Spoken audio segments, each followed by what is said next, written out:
Mensagens que edificam, ministradas pelo pastor Sidney Ferreira. Amém, queridos, vamos ministrar a palavra a partir de agora e gostaria de convidá-los mais uma vez a se colocar em pé. 2 Crônicas, capítulo 25. 2 Crônicas, capítulo 25, versículo 1 e versículo 2. Os irmãos encontraram? Posso ouvir um amém?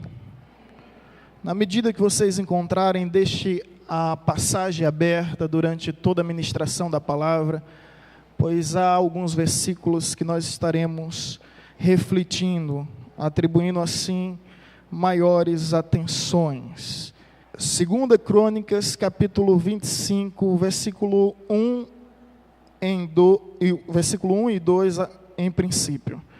Assim está escrito: Era Amazias da idade de 25 anos, quando começou a reinar, e reinou 29 anos em Jerusalém. Sua mãe se chamava Jeodã de Jerusalém. Fez ele o que era reto perante o Senhor, não porém com inteireza de coração. Pai querido, nós te damos graça por esta palavra. Rogamos a direção do Teu Santo Espírito sobre as nossas vidas. Abre o nosso entendimento para que possamos ouvir e, sobretudo, entender a revelação do Teu Santo Espírito para cada um dos Teus filhos que aqui se encontra. Tu és o Deus desta palavra e nós cremos que essa palavra não voltará vazia, antes fará o que lhe apraz e prosperará em seus desígnios. Essa é a nossa confiança e segurança, a certeza que Deus é um Deus que vela por sua palavra para fazer cumpri-la. Portanto, cumpre em cada vida, em cada coração que aqui veio a Tua palavra. Seja a Tua palavra, Pai, recebida em nossos corações. Essa é a nossa oração em Cristo Jesus. Amém. Os irmãos podem sentar. Enfatizando o versículo 2 desse texto.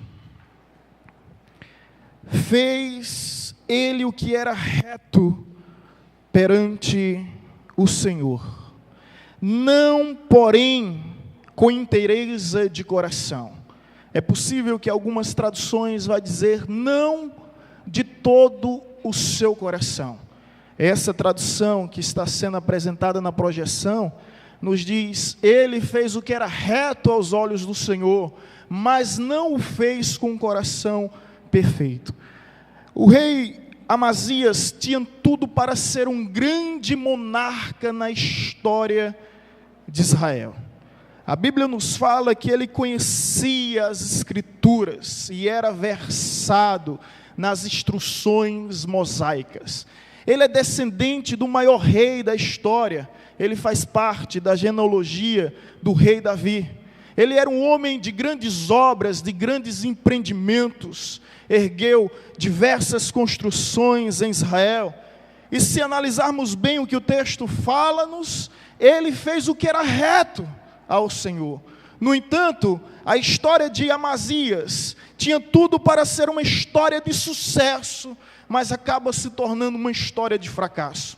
Tinha tudo para ser uma história de bênção, mas acaba se tornando uma história de maldição. Tinha tudo para ser uma história de vitória, mas acaba se tornando uma história de derrota. Tinha tudo para ser uma história maravilhosa, mas acaba se tornando uma história desastrosa. E a desgraça do rei Amazias se resumia em uma verdade: ele fazia o que fazia, mas não de todo o seu coração. Ele fazia simplesmente por fazer, e nós bem sabemos que Deus não está preocupado com realizações, mas sim com relacionamento. E saiba, meu irmão, que Deus ele não olha simplesmente para as nossas ações, Ele contempla as nossas motivações. Deus não está simplesmente interessado nas nossas intenções. Ele quer saber, Ele sonda os nossos corações. E Ele vê realmente quais são os nossos propósitos, quais são os nossos objetivos, quais são as nossas motivações. Amazias fez grandes obras para o Senhor, foi reto aos olhos do Senhor, contudo, veja o que a Bíblia diz: não com inteireza do seu coração. E eu fico imaginando quantas pessoas podem se encontrar em nosso meio, longe de mim, a tendência de julgar, e me perdoe desde já qualquer redundância. Mas quantos estão em nosso meio, que fazem trabalhos louváveis, que apresentam labores impecáveis, obras assombrosas e impressionantes, mas ao mesmo tempo não de todo o seu coração. Se encontra com um coração dividido.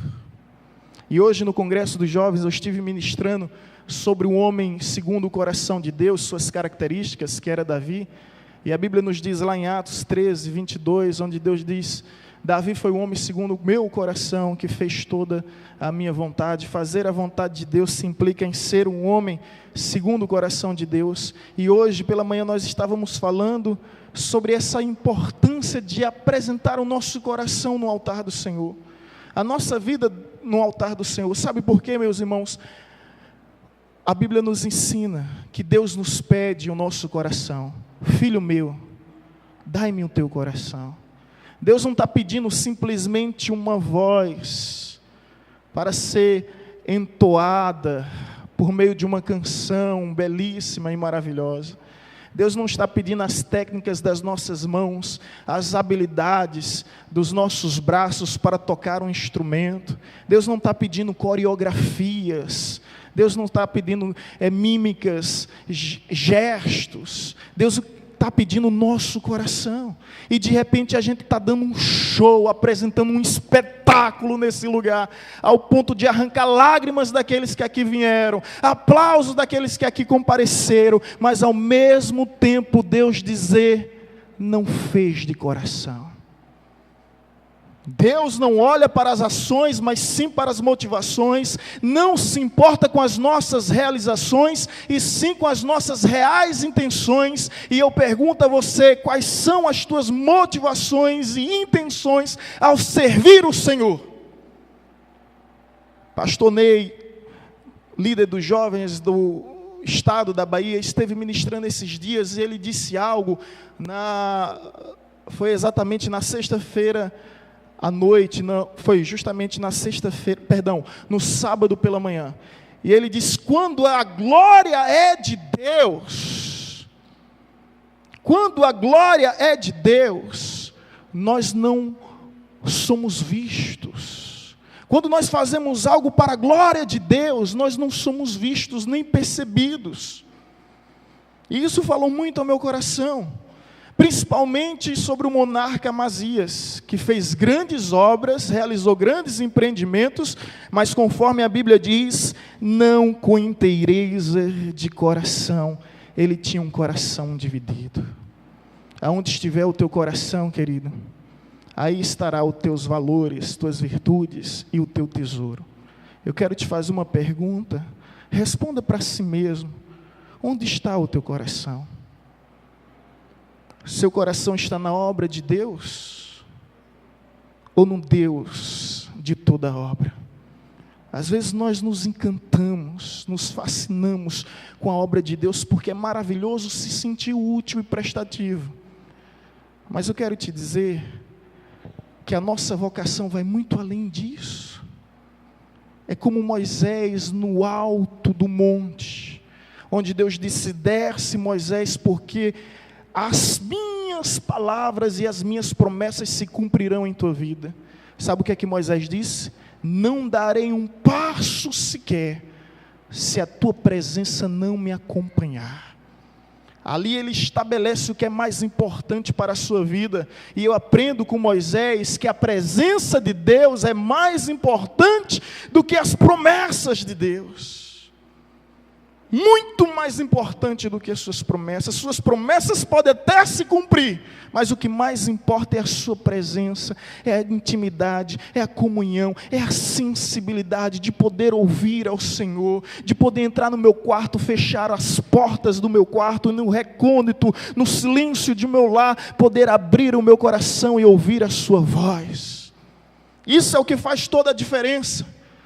Amazias tinha tudo para ser um grande rei, mas passa para a história como um péssimo rei, apesar de ter feito o que era reto aos olhos dos homens, não, aos olhos do Senhor. O que Deus está dizendo: olha, Amazias, tudo que você fez é muito bonito, tudo que você fez foi muito lindo, você apresentou labor de uma forma impecável, de uma forma perfeita e admirável, mas você fez o que fez, não com todo o seu coração. Você se encontra com o coração dividido, você pode enganar os outros, você pode enganar os seus familiares, os conselheiros de Israel, mas a mim você não engana. E eu pergunto, o que é que Amazias fazia? Ou melhor, o que é que ele procurava? Será que era aplausos? Será que era elogios? Será que era recompensas humanas, retribuições, reconhecimentos? Então, se ele procurava isso, ele não estava fazendo para Deus, ele não estava servindo ao Senhor. E quantos de nós somos movidos por essa atmosfera maligna, luciferiana, de ser admirável pelos homens, porque a Bíblia diz: ai de vós quando todos vos louvarem, mas bem-aventurados sereis quando vos perseguirem e caluniando falarem mentira a vosso respeito. Exultai-vos e alegrai-vos, porque grande é o vosso galardão. A gente olha para as expressões humanas como um termômetro da nossa intimidade com Deus.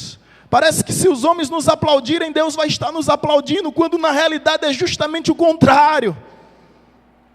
Aqueles que são aprovados pelos homens, na grande maioria são reprovados por Deus, e vice-versa.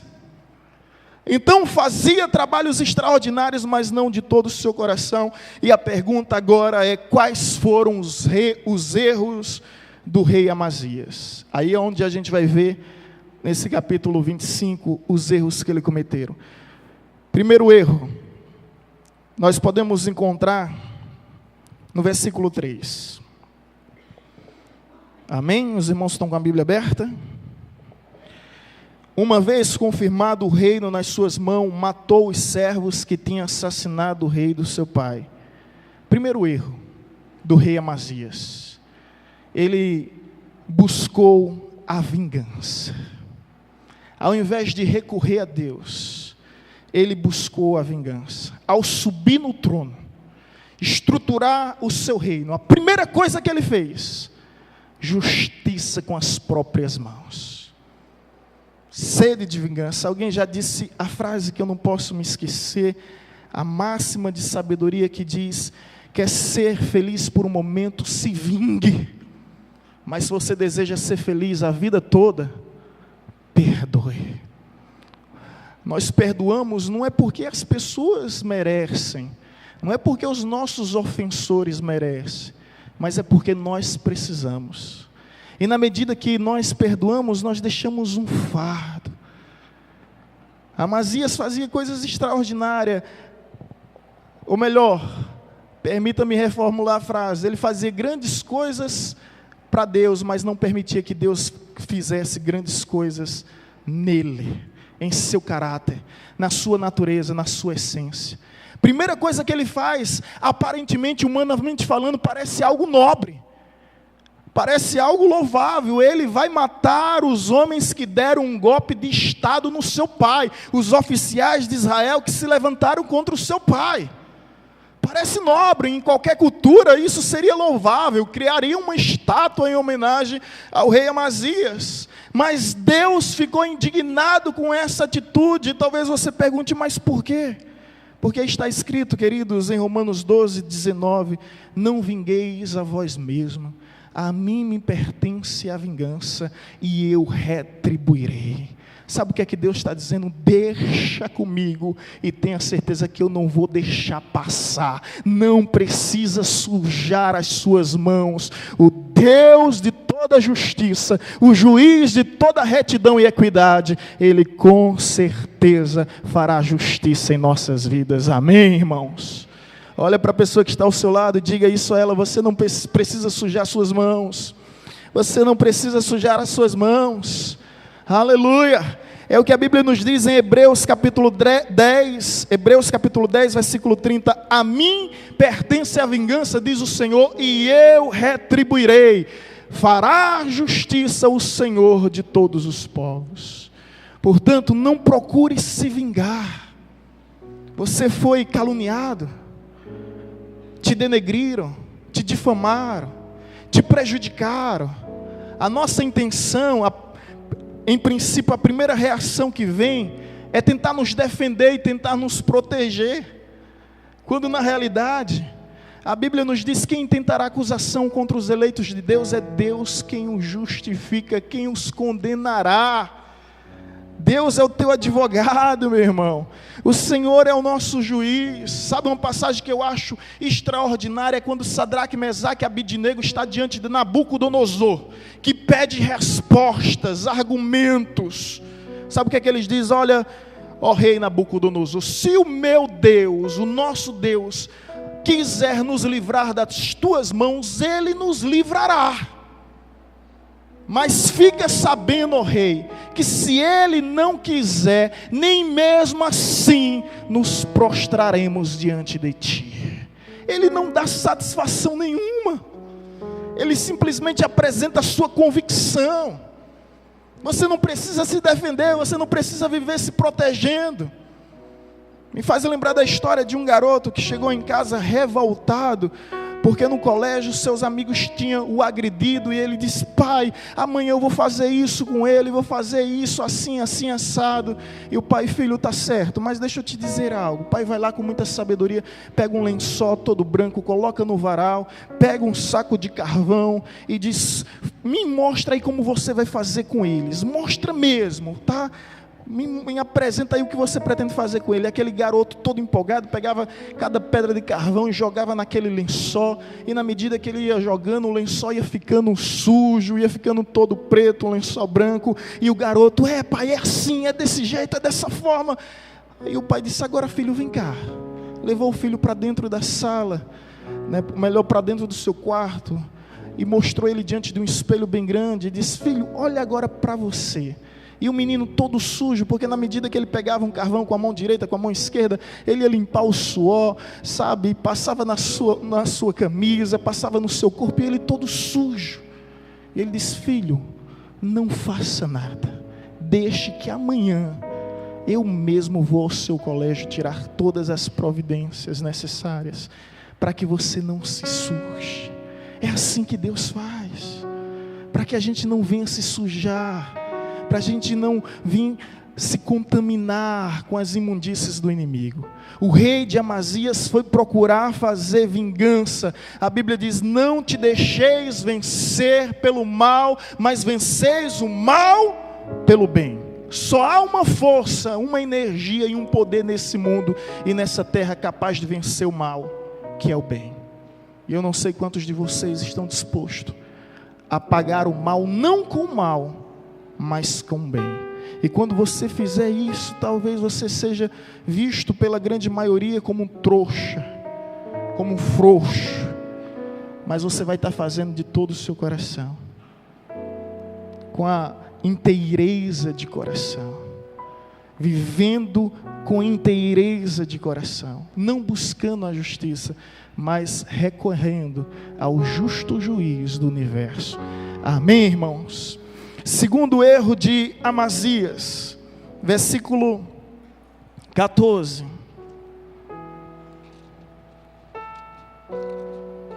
Versículo 14. Vindo Amazias da matança dos edomitas, trouxe consigo os deuses dos filhos de Seir, tomou por seus deuses, adorou-os e lhes queimou incenso.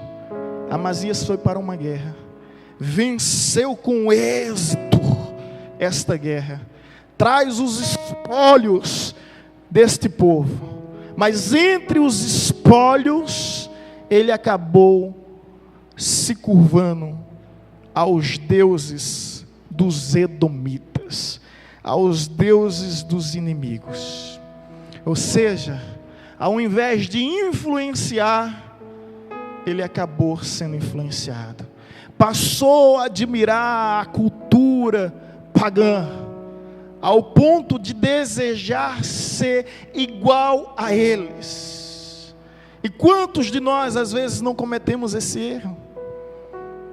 somos mais fortes, temos conquistado bênçãos do Senhor, estamos num patamar de vitória, de conquista, mas mesmo assim, sabe, queremos aquilo que os pagãos, que os pecadores têm, possuem, queremos para nós, e o pior, trazemos para a nossa casa. Ele trouxe esses ídolos para dentro da sua casa, para no meio do seu povo, para o palácio real, para a terra prometida, a terra de Israel. Irmãos, prestem bem atenção nisso. Talvez haja alguém, mas eu não me curvo diante de imagem, eu não venero a escultura, amém. Mas saiba do que o profeta Ezequiel, sendo levantado por Deus contra o povo de Israel, disse em Ezequiel capítulo 14, versículo 3: vocês não levantam poste ídolos, mas vocês erguem ídolos em vosso coração. Olha só o que Deus levanta Ezequiel para dizer ao seu povo: ídolos em nosso coração, que nós cultuamos, que nós veneramos, que nós simplesmente nos tornamos devotos de determinadas situações, de determinadas pessoas, de determinadas coisas, de determinados bens materiais, de determinados status, de determinadas posições. São ídolos que nós erguemos em nossos corações e trazemos para dentro da nossa casa, para o meio da nossa família, para o meio do nosso povo. O homem que fez aquilo que era reto ao Senhor, mas não de todo o seu coração, ele vai se perdendo na medida que ele busca a vingança, e agora na medida que ele comete idolatria. E quem sabe em nosso meio não tem pessoas cometendo idolatria. E o que é idolatria? É tudo aquilo que você coloca acima de Deus em sua vida. Pode ser até um programa de televisão que te impede de vir ao culto. Pode ser até uma pessoa, sabe, que você tem uma certa simpatia, uma certa empatia por essa pessoa e venera ela, ao ponto de dar mais atenção a ela, mais importância a essa pessoa do que ao próprio Deus. Dessa forma nós vamos erguendo em nosso coração ídolos, fazendo o que é reto ao Senhor, mas não de todo o coração. Que Deus, em nome de Jesus, venha limpar os nossos corações, todos os altares que possam existir em nossas vidas, para que Ele seja o centro do nosso universo, para que Ele seja o único digno de todo o nosso louvor. Eli, irmãos, era um sumo sacerdote, e a Bíblia diz que Eli respeitou mais os seus filhos do que a Deus. Os filhos de Eli eram Ofni e Finéias, e por respeitarem mais seus filhos do que o próprio Deus, sabe como é a história de Eli? Termina, ele perde a presença de Deus quando a arca é roubada, ele perde a vida dos seus filhos em guerra, e quando ele se depara com essa trágica notícia, ele cai de uma cadeira, quebra o pescoço e morre. Resumindo a história de Eli, ele perdeu simplesmente a presença de Deus, ele perdeu os seus filhos e a própria vida. Por quê? Ele colocou seus filhos acima de Deus. Ofni e Finéias, vinham as primícias para o culto que era dedicado ao Senhor. A Bíblia nos diz que Ofni e Finéias simplesmente comia das primícias, e dessa forma eles iam de uma maneira leviana, inconsequente, transgredindo os mandamentos de Deus. Você está entendendo que Deus está falando conosco? Às vezes nós colocamos pessoas acima de Deus, como Sansão colocou Dalila, como Abraão em certo momento coloca Isaac, e Deus disse: Abraão, sobe no monte, sacrifica o teu filho, que eu quero saber quem é mais importante nessa história. Aquilo que Deus nos dá e de repente torna-se maior do que Deus, Deus nos toma. Abraão, vai sacrificar o teu filho. Pode olhar, a história de Abraão nos mostra o seguinte: antes de Isaac, Abraão vivia fazendo sacrifício. Depois de Isaac, ele não sobe mais ao monte, ele só apresenta oferendas a Deus. Isaac tornou-se sua maior realização. Aí Deus, como é que é a história? Vem aqui, Abraão, eu quero o seu filho, aquilo que você mais ama, porque se eu não for o mais importante na sua vida, ninguém mais será. E Abraão nos dá uma lição extraordinária ao confiar em Deus e amar ao ponto de entregar o seu próprio filho. Mas eu quero te dizer, meu querido, se você ama essa sua namorada ou seu namorado mais do que a Deus, você vai perder. Porque Deus prefere frustrar os nossos sonhos do que perder a nossa vida. Se você ama mais o seu chamado, seja tocar, cantar, dançar, desfilar, ou seja lá o que for, teatralizar, mais do que a Deus, você vai perder o seu ministério. Porque Deus prefere frustrar os nossos sonhos do que perder a nossa vida. A sua vida é mais importante do que seus talentos. A sua vida é mais importante do que os seus dons. A sua vida é mais importante do que as suas obras. Deus quer o seu coração por inteiro. Filho meu, dai-me o teu coração, porque é do coração que nasce, que surge a essência de todas as ações humanas. Deus quer o nosso coração. Terceiro e último erro do rei Amazias. Olha que essa é interessante. Ele venceu a guerra com os edomitas e ele se achou agora o bambambam do pedaço. Sabe, ele se achou o todo-poderoso da história e agora quer uma guerra contra o rei Jeoás, do reino norte de Israel. Ele sendo rei de Judá. Veja o que a Bíblia nos diz no versículo 15 e 16. Então a ira do Senhor se acendeu contra Amazias e mandou-lhe um profeta que lhe disse: por que buscaste deuses que a seu povo não livraram das tuas mãos? Enquanto lhe falava o profeta, disse-lhe o rei: acaso te pusemos por conselheiro do rei? Ou seja, ele começa a ironizar das palavras proféticas sobre a sua vida. O terceiro erro e a terceira lição: rejeitou conselhos. Na multidão dos conselhos existe sabedoria. A Bíblia nos diz em 2 Crônicas capítulo 20, versículo 20: credes em vossos profetas e prosperarei. Ouçam os vossos profetas e prosperareis. Deus levanta um profeta para corrigir o rei Amazias, mas seu coração está tão petrificado, tão empedernido, que não absorve mais nada. E ele diz: por acaso te pusemos por conselheiro do rei? E ignora a palavra do profeta. Mas a Bíblia nos diz que o profeta diz: para com isso, porque teríamos de ferir-te. Então parou o profeta, mas disse: sei que Deus resolveu destruir-te, porque fizeste isso e não deste ouvido ao meu conselho. Deus decidiu destruir Amazias porque não ouviu a palavra do profeta, do mensageiro de Deus, a palavra do servo de Deus.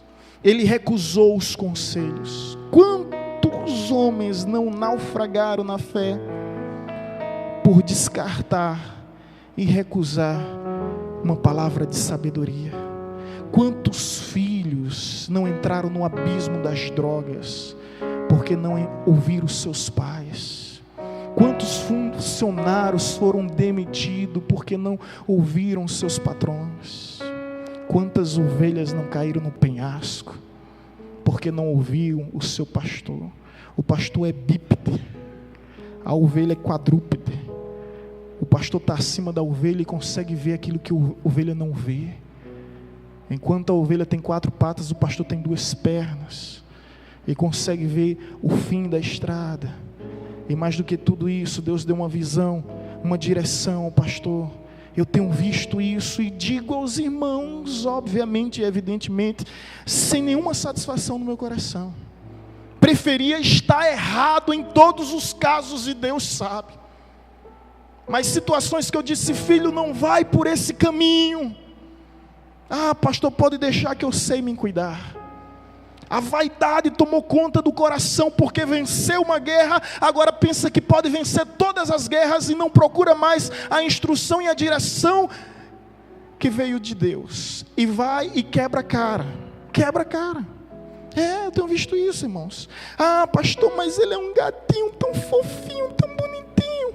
Mas minha irmã, ele é do mundo. Ah, pastor, mas ele parece um Brad Pitt. Depois lá vem ela toda azunhada, toda arranhada. E o Brad Pitt virou um pitbull, minha irmã? O que é? O que é que aconteceu? O que é que foi? Muitos casos, muitas situações. Amazias errou, porque buscou vingança, poluindo o seu coração com amargura, ressentimento. Irmão, irmão, filho meu, dai-me o teu coração. Quantas mágoas não existem em nosso meio, ressentimentos.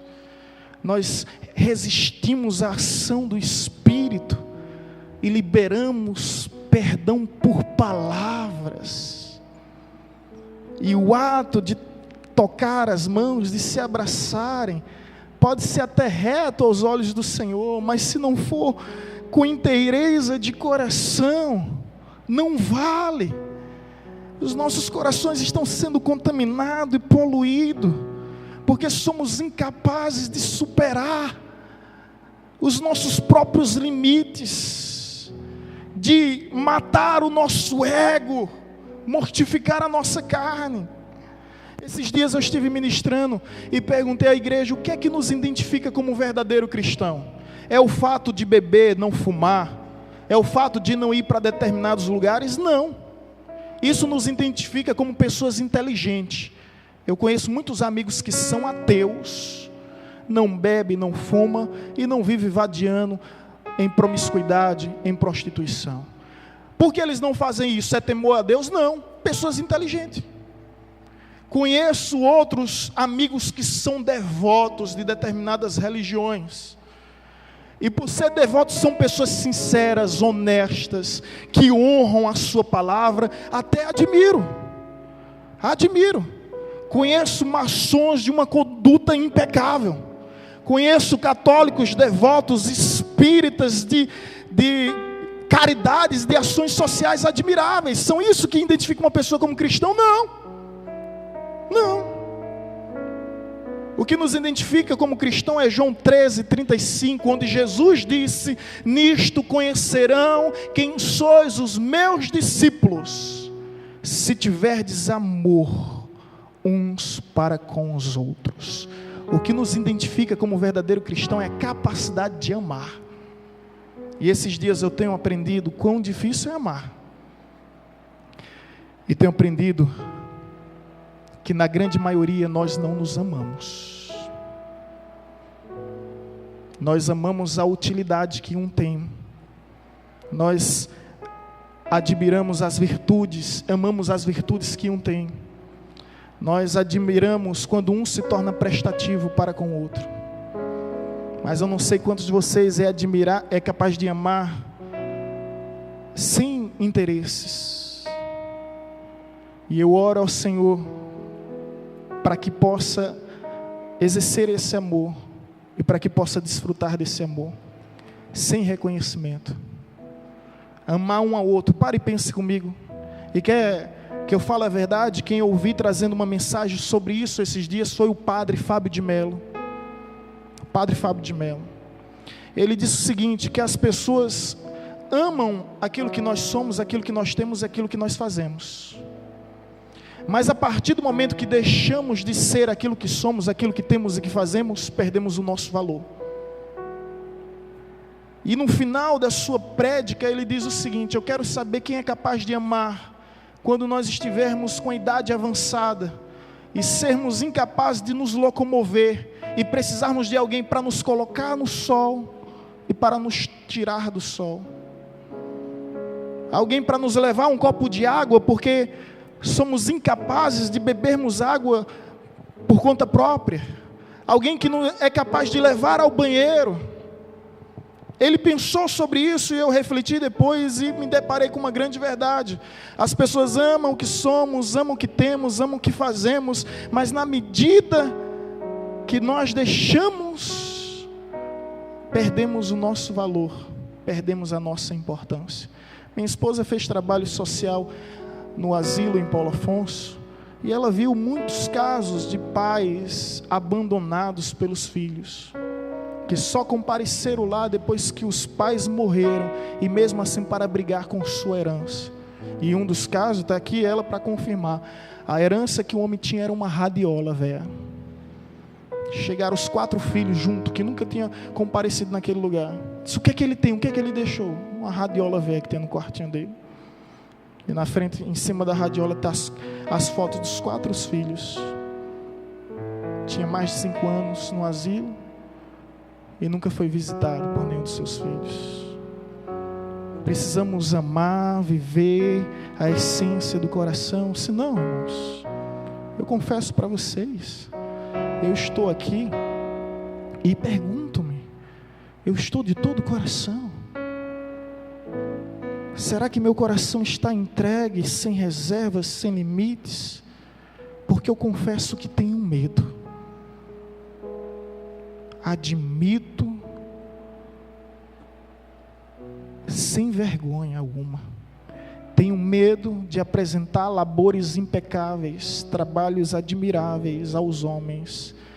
Tenho medo até mesmo de fazer aquilo que é reto aos olhos do Senhor, mas não apresentar meu coração totalmente, não viver com inteireza de coração.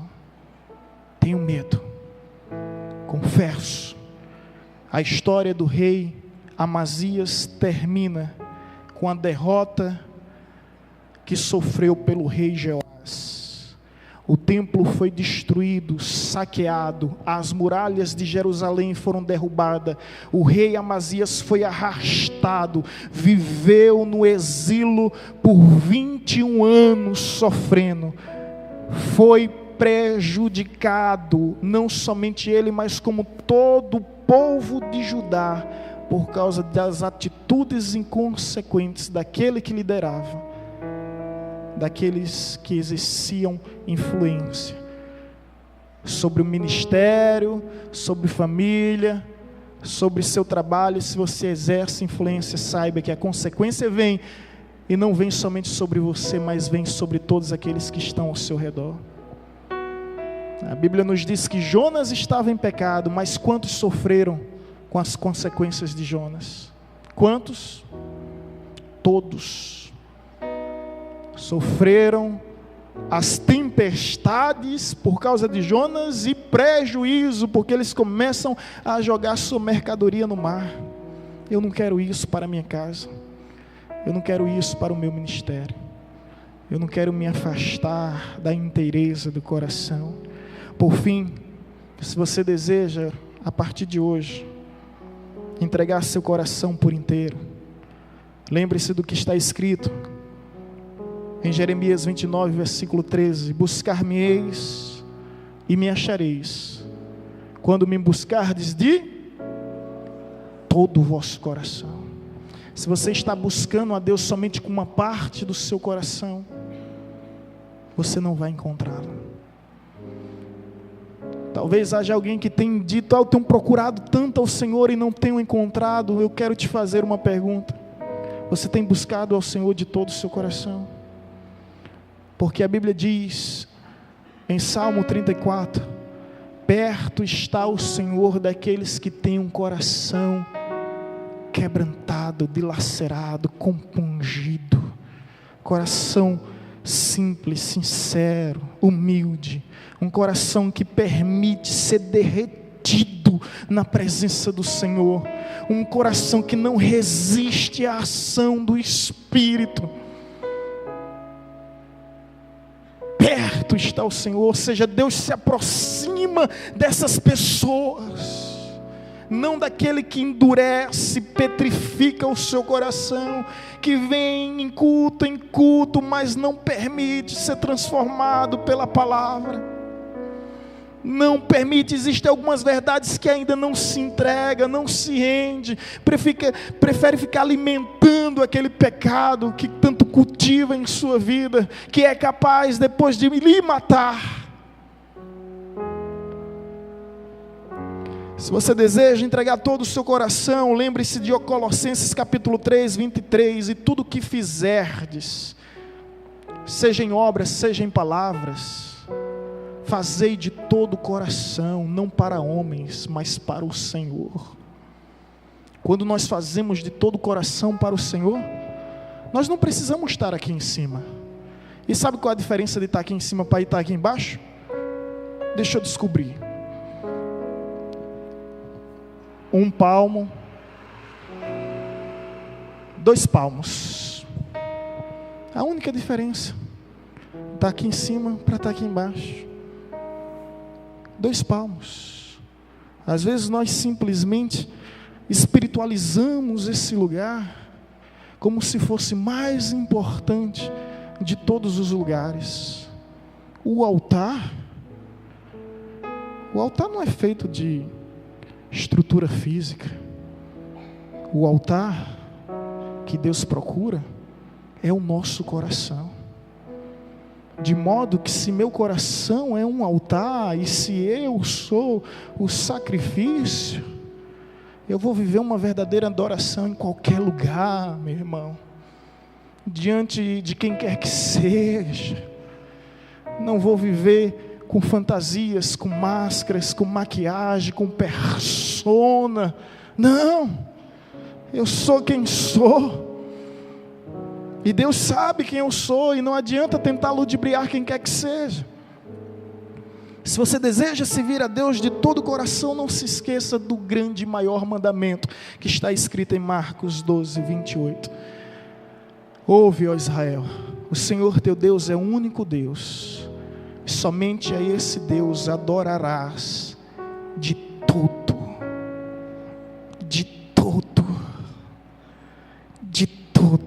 o coração. Deus não está à procura de uma simples voz, ou de uma bela voz. Deus não está à procura de tons, de vibrações, de timbres entoados por nossas vozes, da técnica das nossas mãos, do talento, das nossas habilidades. Deus está à procura do nosso coração. Por isso Ele diz: filho meu, dai-me o teu coração. Quantos hoje aqui estão dispostos a entregar seu coração por inteiro, sem reservas, sem receios, hesitações, sem limites, mas simplesmente entregar o seu coração, permitir que Deus venha fazer essa cirurgia cardíaca, esse implante em nossas vidas, tirar o coração de pedra, colocar um coração de carne que venha pulsar pelo Espírito de Deus, que venha pulsar pela palavra de Deus, que venha ser bombardeado pela graça de Deus. Quantos estão dispostos a entregar o seu coração, para não ouvir o que o rei Amazias viu? Fizeste o que era reto perante o Senhor, mas não de todo o teu coração. Eu não quero essa história para a minha vida. Não sei quanto a você, mas confesso, eu tenho medo de estar aqui, mas não estar de todo o meu coração. Por isso eu quero te convidar em nome de Jesus a se colocar em pé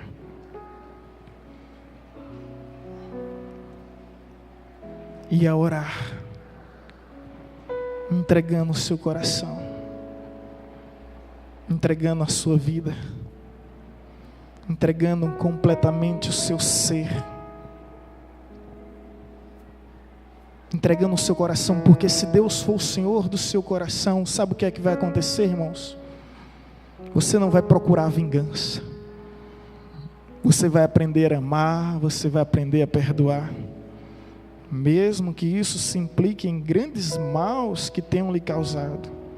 Se Deus é o Senhor do teu coração, não haverá brechas no teu coração para ídolos, não haverá brechas em teu coração para venerações. Se Deus for o Senhor do teu coração, você não vai rejeitar o conselho. Um dia uma jovem me perguntou e disse: pastor fulano, irmão fulano veio para mim e me repreendeu, pastor. Quem é ele para me repreender? Olha, se fosse o Senhor, se fosse um diácono, se fosse outra pessoa de liderança, de cargo, eu até aceitava, mas quem é ele? Eu disse: minha irmã, você está enganada. Quando a gente vai para a Bíblia, a gente aprende que Deus nos diz: exortai-vos uns aos outros, no dia que se chama hoje, para que ninguém seja endurecido em seu coração. Esse papel de exortar não compete somente ao pastor, não compete somente aos líderes, mas se você vê seu irmão trilhando uma vereda que o conduz à morte, a Bíblia diz que se você não chamar a atenção, ele vai cair no abismo, mas o sangue dele será exigido de tuas mãos.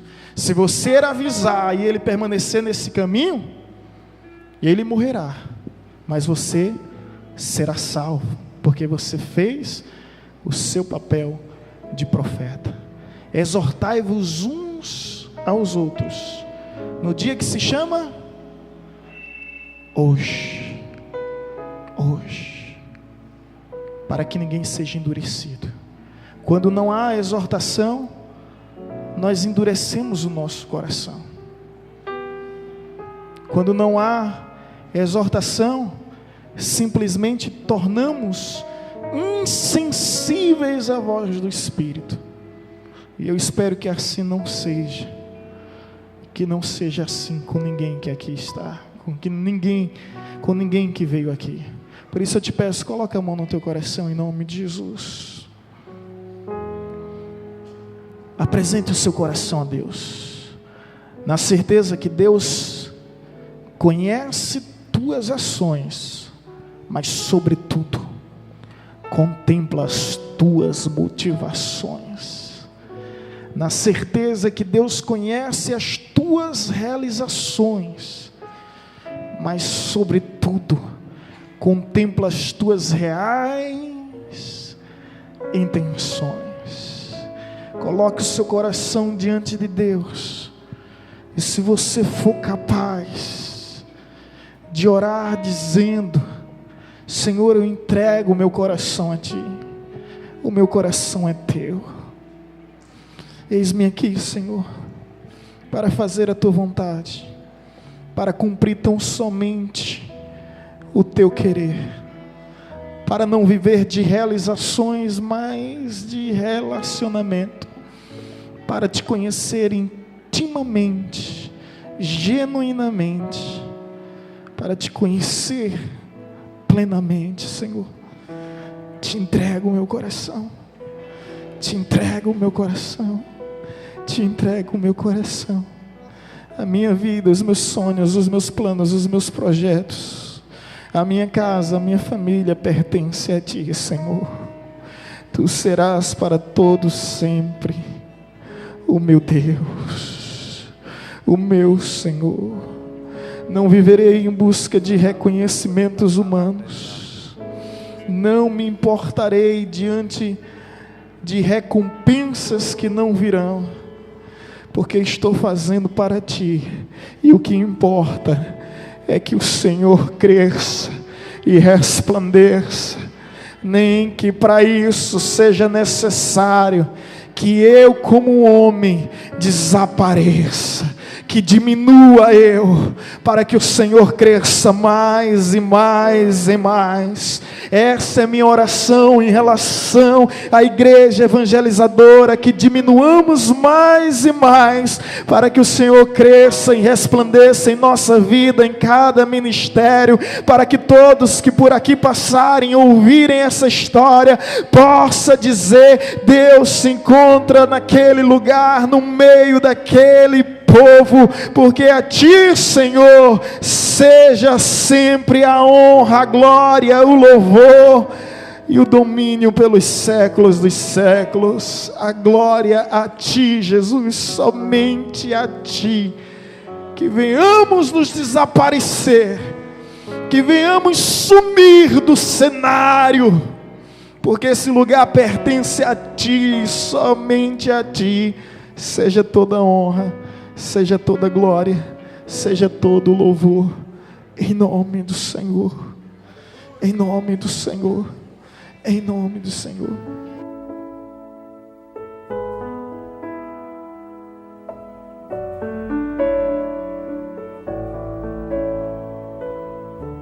Você acabou de ouvir uma mensagem ministrada pelo pastor Sidney Ferreira, da Igreja Batista Evangelizadora.